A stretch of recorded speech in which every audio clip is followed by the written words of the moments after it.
Hello, welcome to Misinformed, the podcast for movie reviews. I'm Alex Siegel, notorious ladies' man and sire to the future generation of supermen. Hi, I'm Alex, vacuum robot trainer and creator of splatterpunk art. Today we're reviewing Bloodshot, the latest Vin Diesel movie. Unfortunately, I didn't get a chance to see the movie. I was too busy getting the plutonium filtered out of my blood. Unfortunately, I didn't see it either. I was busy trying to teach my room cleaning robot how to shoot lasers at any intruders that looked like my evil twin, and I nearly got myself shot. Well, we'll somehow have to press on with the review anyway.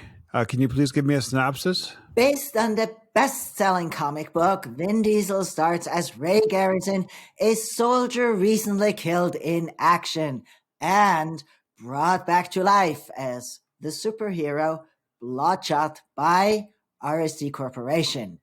With an army of nanotechnology in his veins, he's an unstoppable force, stronger than ever and able to heal instantly.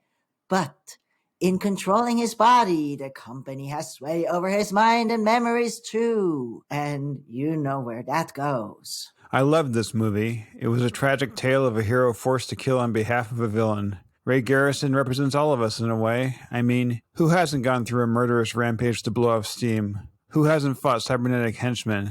Who hasn't died 100 fake deaths? Doesn't everyone have nanites in their blood? Relatable. That's the best word to describe this movie. Completely relatable.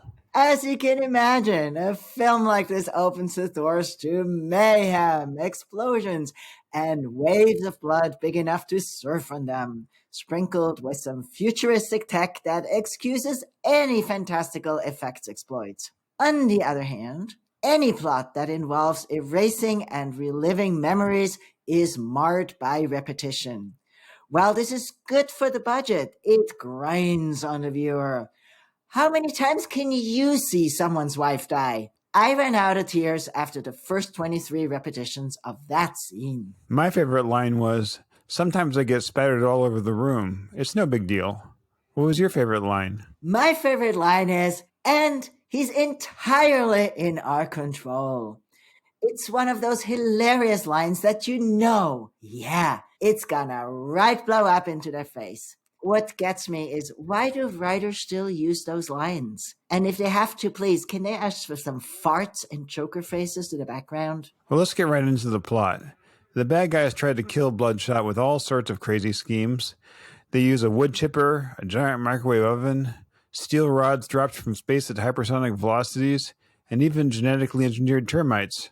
Of course, nothing works. Bloodshot's bloodstream contains 1 billion nanobots, enabling him to heal from injuries quickly, interface with technology, and shapeshift his mass. Typical superhero stuff with evil corporations, power-hungry villains, and the lot. Well, let's talk about his powers a little bit here. The way his body parts come back together make me think his blood is magnetic. His body must be 50% iron filings. Did you believe that part? Well, they say in the movie that all his blood is really just nanites, so there is no blood. Yeah, but the nanites don't have flying powers. One last thing I wanted to mention about Vin Diesel's performance. He grunts and growls his way through this entire movie. They could have dubbed his lines with a trained grizzly bear. They sure could, and then you wouldn't have to deal with the awful script. Now, I want to say something about Bloodshot's character here. Bloodshot is not a good guy, okay? He is not a good guy. And Mortali is a ruthless killer that climbs the mob ranks. And when he finally gets framed for murder because he is cheating on his girlfriend, who is the daughter of some mob boss, it finally gets injected with those nanites, where he commits more crimes and more evil. So let's just take a moment of silence here. We are rooting for a bad guy who becomes even badder, except maybe that he's someone entirely different. Well, at least he's a badass. I can subscribe to that. His ass is very intriguing. Indeed. Even I was intrigued. Oh, wow. Let's talk about the cast. As we already mentioned, Vin Diesel plays Ray Garrison, a.k.a. Bloodshot. The man has acted in over 51 movies, an impressive accomplishment. But his greatest role is as Groot in Guardians of the Galaxy. What did you think of his performance? I thought, it was Vin Diesel playing Vin Diesel, and I have absolutely no problem with that. I go to see a Vin Diesel movie to see Vin Diesel and his butt. So, yeah, I'm good with that. What did you think of the music or sound? Oh my God. I love the music for this movie. The score was composed by Steve Jablonsky, who also did fantastic Transformer soundtracks. This music is highly electronic, haunting throughout, and it really, really, really gets into your body and in your brain. I loved the sound effects, particularly the wet, slimy sound his body made when it was reassembling itself. It was like drinking a blood smoothie through a straw. Delicious. That's so gross. What did you think of the costuming? I suspect that all of Bloodshot's clothing is actually digitized because it would have cost way more to provide actual clothing and then rip it into shreds every time he transforms, fights, or breaks into rage mode. Actually, I wanted to talk about that. To make things consistent, they replaced Vin Diesel with a CGI model for the entire movie. He was actually computer generated throughout. Of course, this had no perceptible effect on the quality of his performance. The man has all the emotional range of a tree stump.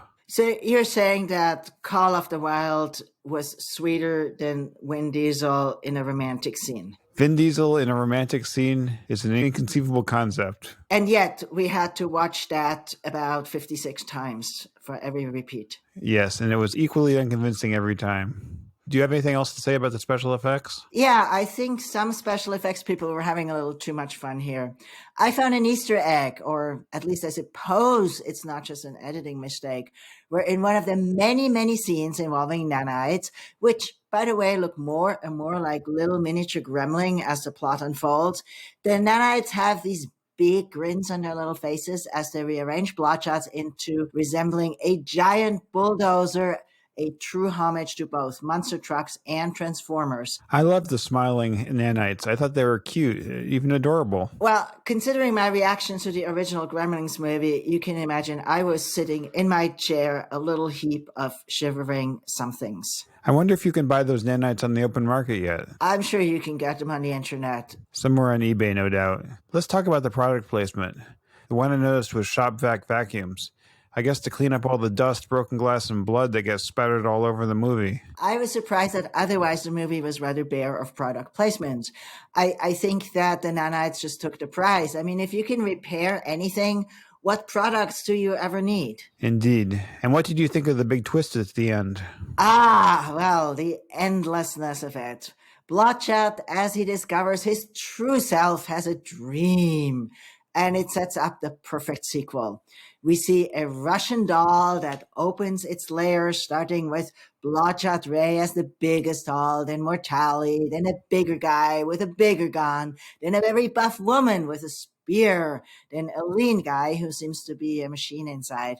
I think this symbolizes that his identities will unfold over several sequels. The ending that got me was how we discovered that Bloodshot is trapped in a virtual reality video game. That's why he keeps getting to start all over again every time. So when is the game over? It never ends. It's an endless nightmare. I'm so glad the movie ended after 3.5 hours. Indeed. The moral of the movie was clear for me. Outrageous military technology makes the world a happier place. I would recommend that you go watch it with the voices off to skip the lines. And if you like superheroes, this film will keep you entertained.